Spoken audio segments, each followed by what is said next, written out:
The Supreme Court delivered two significant rulings today on the issue of voting rights. The court's conservative majority ruled against intervening in questions of partisan gerrymandering. They said electoral maps are not reviewable by federal courts, only state ones. Democratic leadership on Capitol Hill and several 2020 candidates have criticized that decision. In a separate case, the court temporarily blocked the Trump administration's efforts to add a citizenship question to the 2020 census. Chief Justice John Roberts sided with the liberal wing of the court, calling the administration's argument, quote, contrived. President Trump criticized the decision and even threatened to try and delay the 2020 census. Natalie Brand has more from the Supreme Court.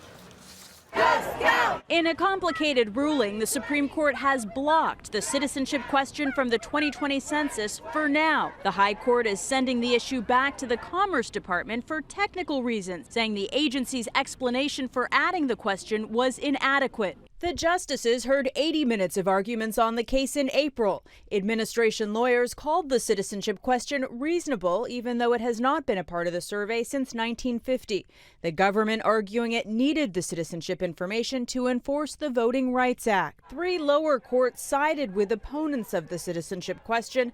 They argued millions of people would not respond to the census out of fear the question will be used against them. The lack of responses could affect how federal money is allocated and could determine how many representatives each state gets in Congress and could eventually give Republicans a bigger electoral advantage. In another decision announced today, the justices ruled 5-4 that the longtime practice of partisan gerrymandering should not be decided by federal courts. Lower courts had found that congressional district maps drawn in Maryland and North Carolina went too far in benefiting one political party over the other. Critics say the ruling may embolden more states to engage in partisan redrawing of district maps. The High Court has previously ruled states cannot redraw districts to disadvantage racial minorities. Natalie Brand, CBS News, the Supreme Court.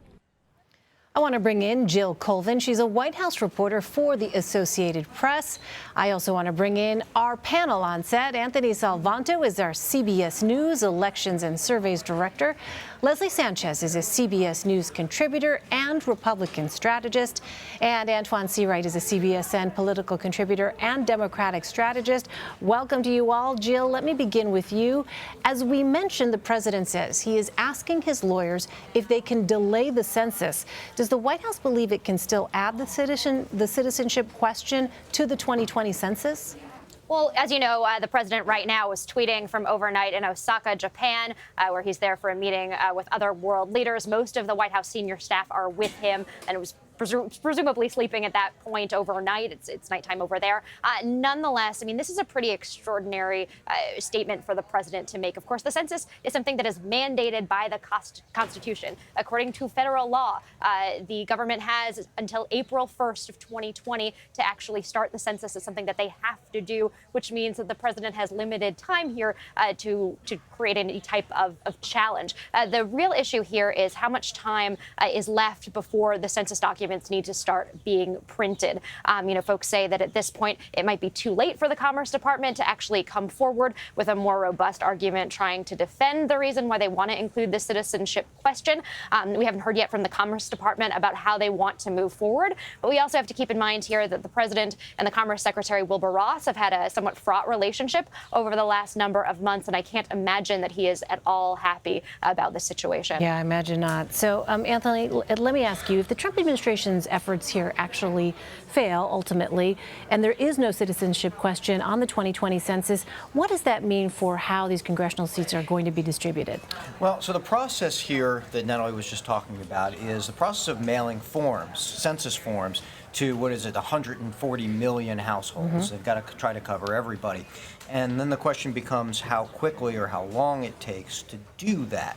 So if there isn't enough time, then, and they don't have the census question, what arguments against this were pushing was the idea that people might not want to give citizenship information to the government and therefore be reluctant to fill out those forms. Look, the census has undercount issues in a lot of different places, but the one that was seen particularly concerning to critics here was the idea that if places that had more minority voters, places where there were more foreign-born folks, maybe people here on a work visa, or maybe here who were they themselves, undocumented, or had family members who were, that them refusing to take the census would lead to what they call an undercount. And an undercount in that case would leave those places looking in the census like they didn't have as many people as they actually do. So you look on the board, you see places like California, Texas, maybe Florida, Georgia, and I should note here that we're not just talking about red and blue states. California and Texas, for example, one red state, one blue state, both with a lot of electoral vote power. Well, if they have fewer electoral votes or get fewer electoral votes in the next census because of what might be an undercount, and again, this is what arguments were saying against it, then that power shifts to other states as opposed to where those people actually are. So given those political implications that Anthony just spelled out, Leslie, from your perspective as a strategist here, what is your sense, what's your take on this decision by the Supreme Court? I'll tell you my take, and then I'll tell you where the White House take is coming from. Let's start with the president. The president and Sarah Sanders, particularly, the former press secretary, pushed back that the citizenship question has been on there before. Now, it was convoluted the way she suggested it. There's basically very much what Anthony's talking about, that short form we want everybody to answer. The immigration question is all of a sudden citizenship going to be known and transferred over in some database to the Department of Justice or somewhere else that could have larger implications. There's not a lot of faith that the government wouldn't do that. But the long form, which the government has set out, the long census form and the American Community Survey, which is another big form that people get, that has citizenship on it. And what they argued is that people that received that, many more did not participate in taking the census. So there was a strong argument to be made to kind of close that loop, that you put citizenship on there, you're going to basically force that undercount. The president, though, there was a leaked memo or a disclosed memo by a Republican strategist that said that by adding citizenship, it would increase a benefit to Republicans and non-Hispanic whites. And so it looked like it had political motives. Personally, having been with the census, I wrote about the census in my first book, there's a strong argument for not putting it on there to have an accurate count. Unless we really understand who's in this country, we're not going to be fair. It's a much more politically contrived on top of gerrymandering. So that's where I'm saying. And Republicans, at least the hardliners, are coming out very hard against Justice Roberts today, saying that he's now a biased judge. Surprisingly, he's an activist, and he's been a disappointment for 10 years. So this is a fracture, certainly with the right, and the president's moving that agenda. But I think overall, it's a very fair decision. We should add, though, that in the decision, as I understand it, it wasn't that they said that they couldn't add a census question. Right. The decision said that they didn't follow procedure for adding the question. That and that's why the administration can come back around. Right. It basically didn't have a good argument for doing it, did it too quickly, what have you. But that's why it can come back around. Right. They can still try. It's not over yet. Yeah. No, they're trying to say it's the Voter Rights Act. And then all this political information was disclosed, which showed that there was an era of politics involved. Right. So they said clean that up, like make a very strong case. And it is a possibility it will come back. So, Antjuan, in the meantime, the House Speaker Nancy Pelosi reacted to this census decision. Let's listen to what she had to say. It would be a sad occurrence if people said, well, since that's on there, I'm not going to be counted, because it means so much in terms of who we are as a nation, in terms of what makes up America, who are we, and how do we address the needs of the American people. And by the way, how do we reapportion seats in the Congress of the United States so that people have the representation that is justified by their numbers. So, Antjuan, we know this issue has been front and center for Democrats. How significant is this decision? Well, voting rights in general, as I said, is the most important issue of my day. And sadly, it was the most important issue of my sharecropping grandparents' day. What Nancy Pelosi understands that this has long-term implications, a long-term impact on the long-term bill of health of this country. Most people want to make America fair again, right? Most people want the voters to choose who they represent, not the representative choose their voters, and that's been the problem. And that's why you see such a gridlock in Washington, D.C., and that's also why you see the NPR poll that says 63% of the American people want a leader who can work across the aisles. And when you look at where we are, I don't know if our democracy can survive where we are right now with the intensity from the White House, a Senate who doesn't want to do anything that comes out of the House, and you have House Democrats really fighting for dear political life. And sadly, we will be in this posture for the next 10 years if we don't get the gerrymandering part or the census part right.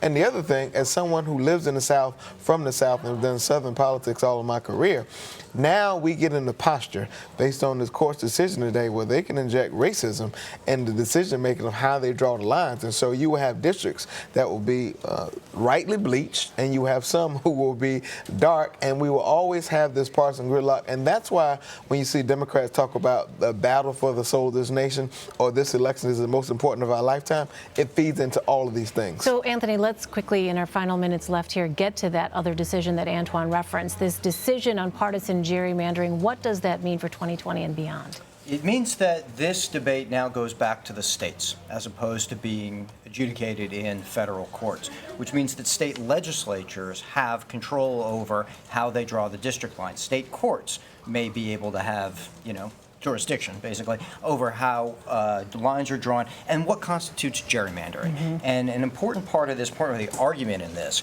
was, what exactly is gerrymandering, and how do you know it when you see it? If a state is 50-50, but the congressional district is split, say, 7-3 or 8-2, is that a result of gerrymandering? It's harder to know in the decision of the court. And yet some say, well, yeah, it is. Something so lopsided really is. But there wasn't a clear standard for what constituted gerrymandering in the minds of the court, and so that's part of what kicked it back. I think you will see even more intense battles for state legislative races because they draw the lines in their state going forward, and I expect you see the parties put even more effort both in state courts and in those state legislative battles going forward. Jill Colvin, very quickly here. So what's the White House reaction to that gerrymandering decision? We haven't had a formal reaction from them at this point. But, as you were just saying, the fact is that at this point, Republicans control the majority of state legislatures around this country. And that means that this is arguably a positive development for this White House. This is a president who wants to see the Senate, who wants to see the House back under Republican control. And this could be helpful to him in the long run. Major implications with both these decisions. Jill, Anthony, Leslie, and Antjuan, thank you all for joining us. Really appreciate it.